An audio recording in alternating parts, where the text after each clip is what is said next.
ដោយសេចក្តីក្លាហាននិងការបដិញ្ញាចិត្តពុតវិជាសតោចាប់តាំងពីឆ្នាំ2008ការរុករកទីផ្សារក្រៅប្រទេសរបស់ប្រទេសចិន Landes មួយក្នុងចំណោមកំពូលរបស់ប្រទេសចិនចំនួន20ដែលមានឥទ្ធិពលនិងល្បីល្បាញខ្លាំងនៅលើទីផ្សារអន្តរជាតិក្នុងឆ្នាំ2024ក្នុងរយៈពេល16ឆ្នាំ Landes ចាក់ឫសជាមូលដ្ឋានគ្រឹះនៃគុណភាពជាមួយបច្ចេកវិទ្យាឆ្លាតវៃជាកម្លាំងជំរុញដ៏អស្ចារ្យជីវិតដ៏ប្រណិតកំណត់ពីជំហរនៃភាពទាន់សម័យផ្ដោតសំខាន់លើឧបករណ៍បំពងសំឡេងកាស Power Bank ផលិតផលអេឡិចត្រូនិកនិងគ្រឿងបន្លាស់ផ្សេងៗរហូតមកដល់ថ្ងៃនេះខ្សែចង្វាក់ផលិតផលត្រូវបានធ្វើឲ្យកាន់តែសម្បូរបែបនិងពង្រីកវិសាលភាពទៅកាន់កង្ហារចល័តកាបូបនិងផលិតផលទាន់សម័យផ្សេងៗទៀត Landes បន្តស្វែងយល់និងច្នៃប្រឌិត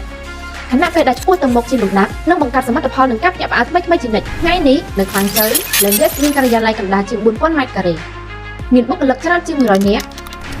យើងបានកសាងរចនាសម្ព័ន្ធបានយ៉ាងពេញលេញរួមទាំងការអភិវឌ្ឍផលិតផល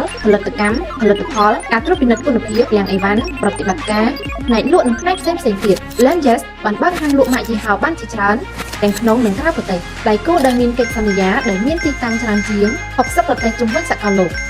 ប៉ុន្មានឆ្នាំមកនេះ Landes បានសកម្មនៅក្នុងពិព័រណ៍អន្តរជាតិធំៗពិព័រណ៍អន្តរជាតិនៅហុងកុងពិព័រណ៍ Berliner IFA អាល្លឺម៉ង់ពិព័រណ៍ US នៅ CES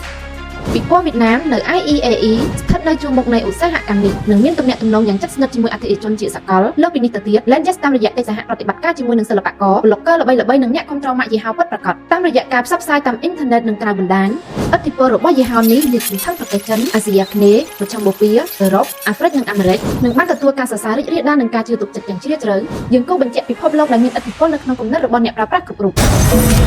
Landes